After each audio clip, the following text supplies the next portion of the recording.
নির্বাচনের প্রার্থীদের প্রচারণার খবর জানাতে ঢাকা বিশ্ববিদ্যালয় থেকে সরাসরি যুক্ত হচ্ছেন শামীমা সুলতানা। শামীমা, নির্বাচনী প্রচারণা কেমন দেখছেন? এখন ক্যাম্পাসে আসলে কি চলছে, সবশেষ পরিস্থিতি জানান।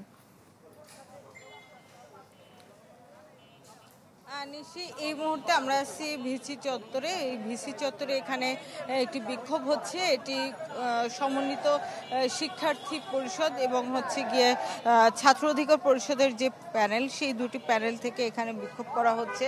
এখানে দুজন ভিপি প্রার্থী আছেন, একজন জামাল উদ্দিন খালিদ আর একজন বিনিয়ামিন মোল্লা। তারা এই বিক্ষোভটি করছেন যেহেতু আগামীকালকে একটি শুনানি আছে এই যে ডাকসু ইলেকশন নিয়ে, যে এই নির্বাচনে একটি রিট করা হয়েছিল। এই নির্বাচনে এক প্রার্থীকে নিয়ে আরেক প্রার্থী একটি রিট করেছিলেন। সেই রিটের প্রেক্ষিতে গতকালকে একটি প্রথমে স্থগিতাদেশ দেওয়া হয়, পরে সেটি চেম্বার আদালতে আবার সেই সেটির উপর আবার স্থগিতাদেশ আসে। তো সেটির প্রেক্ষিতে আগামীকালকে আবার শুনানির তারিখ নির্ধারণ হয়েছে। সেটি নিয়ে তারা বিক্ষোভ করছেন যাতে এই নির্বাচন কোনোভাবে বানচাল না হয়, সেটিকে তারা মুখ্য করে এই বিক্ষোভ প্রদর্শন করছেন যখন থেকে এই শুনানির তারিখ সুনির্দিষ্ট হয় তখন থেকে। এবং এর আগে কিন্তু পাল্টাপাল্টি অভিযোগ দেওয়া হয়েছে ছাত্রলীগ এবং শিবিরের পক্ষ থেকে।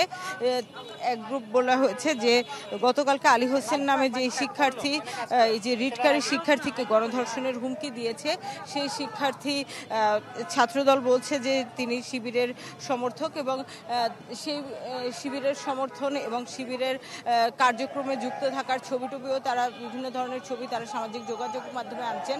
একই সঙ্গে শিবির বলেছে যে তিনি ছাত্রদলের সাথে জড়িত এবং তার শাস্তি চায় শিবির।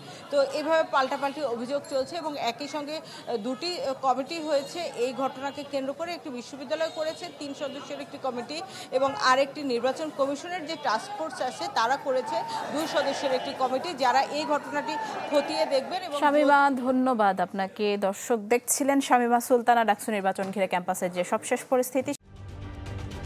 ঢালাইয়ে দৃঢ়তা, নির্মাণে নিশ্চয়তা, প্রিমিয়ার সিমেন্ট, ঢালাইয়ের রাজা।